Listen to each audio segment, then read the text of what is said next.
What's up everyone? Welcome back to the channel. Man, it's been 2 years since I graduated dental school. Holy crap, time flies. I want to take a moment to reflect on some of the biggest things that I learned within the last 2 years. I know I'm still new to the dentistry game and I still got a lot to learn, but for those of you that are still in dental school, this may be for you.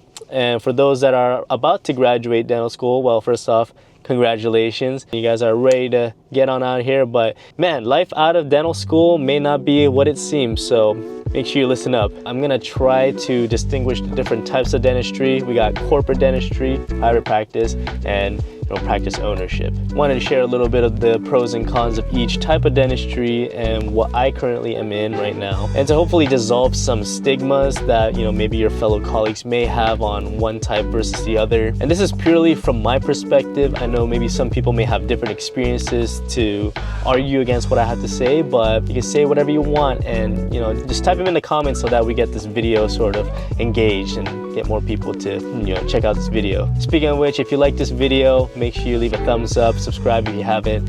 I'm gonna try to do a little bit more of these heart-to-heart type videos in my car. Hopefully this can be an insight for you guys going into a career like dentistry. So first point I have here is corporate dentistry isn't as bad as what people say. Ooh, corporate dentistry, the big D for devil and DSO, man. They're ruining the whole industry. Okay, yes, I get it. But to be real, everyone that graduated with me started off in some sort of corporate dentistry environment or a DSO type of practice, because that's really where you're gonna get your reps in. Yeah, the fees are kind of low, but hey, we kind of rely on the volume. So we take everyone and anyone. They're most of the time covered by the government. You kind of just like grind out the work. Like you put your reps in, you do a whole bunch of restoratives because you're seeing so many patients at a time. What better way to refine your skills through repetition? Some of the larger DSOs may even give you some solid benefits like 401k matching, health insurance, malpractice coverage, sign-on bonus, paid time off.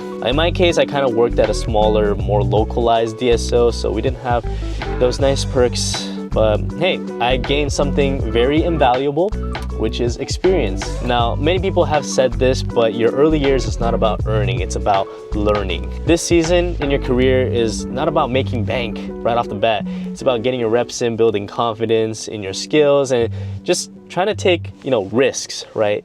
To a certain extent. Let's just refine that real quick. Like for me, I was seeing a ton of emergency patients that needed on-the-spot extractions or emergency root canals, which meant I had no choice but to get comfortable with these type of procedures that were a little bit outside of my comfort zone. I'm gonna be honest, I was not that great. There'll be a couple of times I'll be extracting a wisdom tooth and clip off a little bit of that tuberosity bone back there. I perfed a couple times on those molar endos, man. I need to take some C's on those. I think what I'm trying to say is don't be reckless with your treatment, but also don't be afraid to take on new challenges, right? It's important to know your skill limitations and your scope of practice. That's why we take CE courses, to keep improving and keep learning new skills so that way we can apply it to better techniques for our patients. All right, now we're kind of transitioning into private practice, and this is actually what I did. I was working 2 days in corporate, 2 days in private practice, and when my private practice expanded to allow me more space, I resigned from my corporate work and I went full-time private practice. And what I learned the most was private practices. You may think it's about skills and knowledge, which is important, of course, but it's really about building relationships with your patients. These are not the patients that come in just for emergencies. These are recurrent patients that come in every 6 months for their cleaning, and you eventually build a patient pool that you kind of have to know them by name. I say this because I messed up very early on that, sometimes I do still mess up, but I can't remember everybody. I'm not perfect. I'm not really a names person, but when I look at their x-rays and I see their teeth, I somehow remember who they are. Think about it. Would you rather have a dentist that keeps reintroducing himself because he keeps forgetting who you are? Or would you rather have a dentist that remembers your last vacation trip, or asks about your kids, or asks about your career or where you're working? To us, patients may feel like another name on the chart or in the schedule, but to them, we are their one and only providers. So that's very key to building trust in a relationship. Realize that private practice, the work is nice 90% patient relationships and rapport building, and 10% is the actual dentistry work. If you really struggle with talking to someone face to face, or you have trouble keeping your eye contact, or you're like very fidgety, or you don't speak up as much, I definitely recommend practicing in the mirror.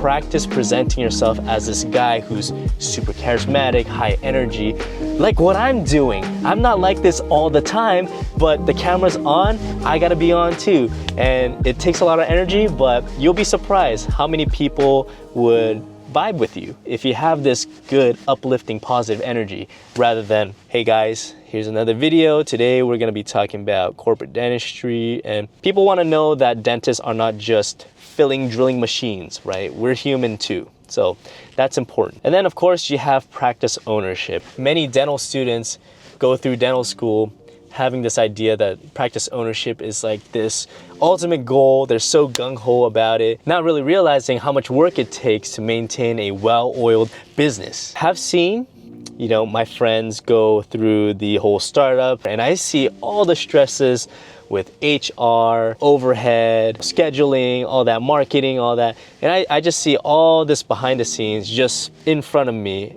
That's crazy. I had no idea there's so much work. I mean, obviously, but there's just so much work in maintaining a business. But on the flip side, you ask someone with a successful dental practice, and most of the time they will say that the grind is worth it. Like, they find building a practice from the ground up is very fulfilling. For me, maybe not now.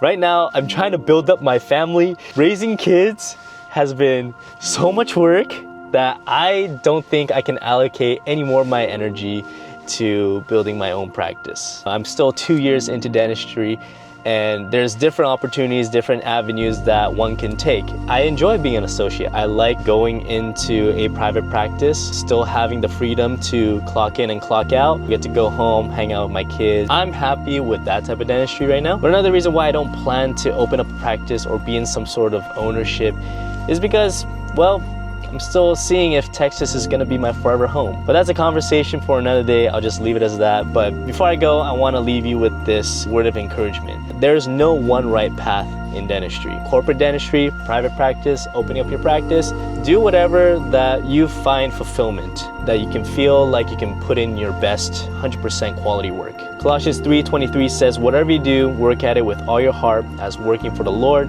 not for human masters. There is a reason why you're pursuing dentistry. You have the hand skills, you have the knowledge. That is an awesome gift. What better way to share that gift by serving in the field of dentistry? So regardless of where you end up in dentistry, or if you're kind of in a confusing spot in your dental career, just know that you're in the right place. Thank you guys for watching, and see you in the next one.